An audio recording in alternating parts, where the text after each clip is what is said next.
Hello दोस्तों, कैसे हो आप लोग। उम्मीद करती हूँ अच्छे ही होंगे।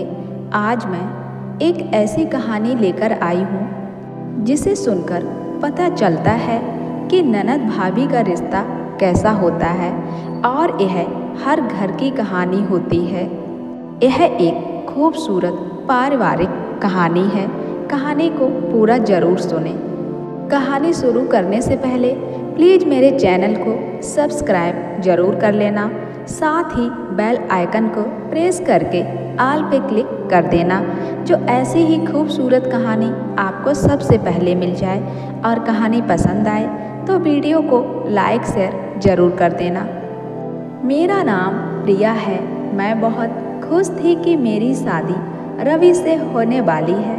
शादी घर वालों की मर्जी से ही तय हुई है। मेरी भैया की शादी अभी 1 साल पहले ही हुई है। मेरी भाभी का नाम रचना है। मेरी भाभी बहुत सुंदर है, साथ ही बहुत हंसमुख भी है। हंसना और बातें करना उन्हें बहुत पसंद है। जब से भाभी घर आई है, घर में एक अलग ही माहौल रहता है। मेरी भाभी से मेरी अच्छी बनती है, लेकिन एक बात की वजह से मुझे नहीं पता था कि मेरी सोच इतनी बदल जाएगी। एक दिन रवि जब घर आया था, तब मैं, भाभी और रवि साथ में एक कमरे में थे। हम लोग बैठे ऐसे ही बातें कर रहे थे। जैसा कि मैंने पहले ही बताया कि मेरी भाभी बहुत बातें और मजाक करती हैं। ऐसे ही बातों बातों में उन्होंने रवि से कह दिया कि आपने भी क्या देखकर इसे पसंद कर लिया। आपका दिमाग तो सही है, अभी भी मौका है, आप बच सकते हो। शादी अभी नहीं हुई है। इतना भी होता तो शायद मैं बर्दाश्त कर लेती, लेकिन उसके बाद जो रवि ने कहा उससे मुझे बहुत ज़्यादा बुरा लगा। रवि ने कहा कि क्या करूं भाभी, आपकी जैसी सुंदर तो मुझे शायद मिलेगी नहीं, तो अब जो मिली है उसी से शादी कर लेता हूँ। बात मजाक में ही हो रही थी, लेकिन मुझे वो बात दिल पर लग गई। उस समय मैंने भी बात हंसी में टाल दी, लेकिन मुझे अब वो बात सोने नहीं दे रही थी। मैं पता नहीं क्या क्या सोचने लगी थी। मैं अपने आप को भाभी के साथ कंपेयर करने लगी थी। मुझे उनसे और उनकी सुंदर होने से जलन होने लगी थी। एक छोटी सी बात मेरे अंदर यह बदलाव ला सकती है, मैंने सोचा भी नहीं था। मैं उस बात का जवाब देना चाहती थी। मैं कुछ भी सोचने लगी थी। मैं सोच रही थी कि कैसे उन्हें भी मैं रुलाऊं। शादी की तैयारियों के साथ मेरा दिमाग भी कहीं और ही चलने लगा। एक दिन भाभी शॉपिंग करने मम्मी के साथ बाहर गई थी। घर में भैया थे।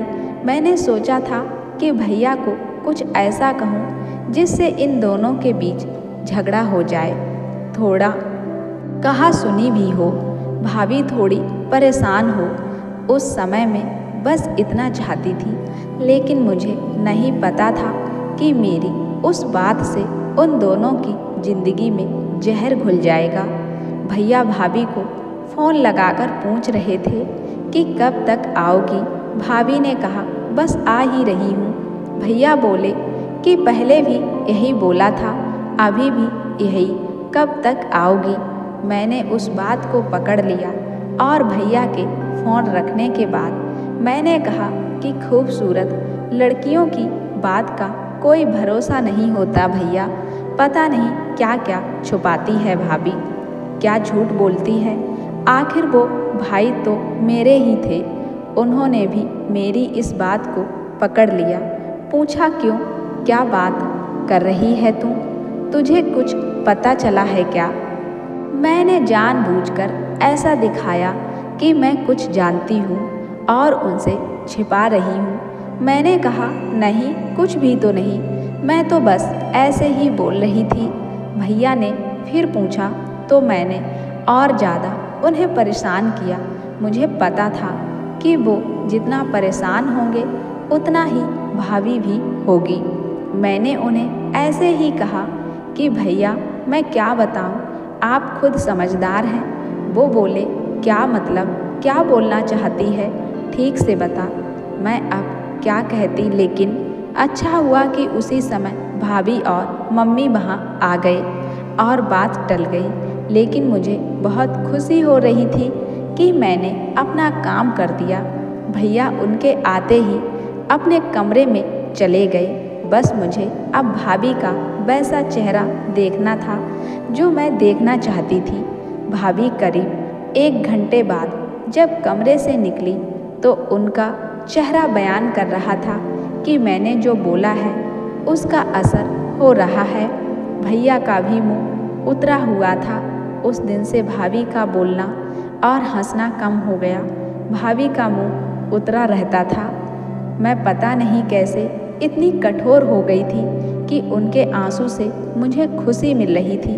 भैया और भाभी में सब कुछ ठीक नहीं है। इस बात का पता अब हमारे घर में सबको चल गया था।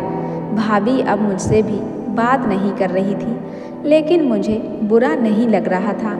एक दिन भैया भाभी से किसी बात पर बिगड़ गए और सबके सामने उन्हें घर से जाने को कहने लगे। मम्मी और पापा ने कहा कि क्या हुआ, क्या बात कर रहा है, ऐसा क्या हुआ, लेकिन वो बोले कुछ नहीं। भाभी को वो बात बहुत बुरी लगी और वो घर से जाने लगी।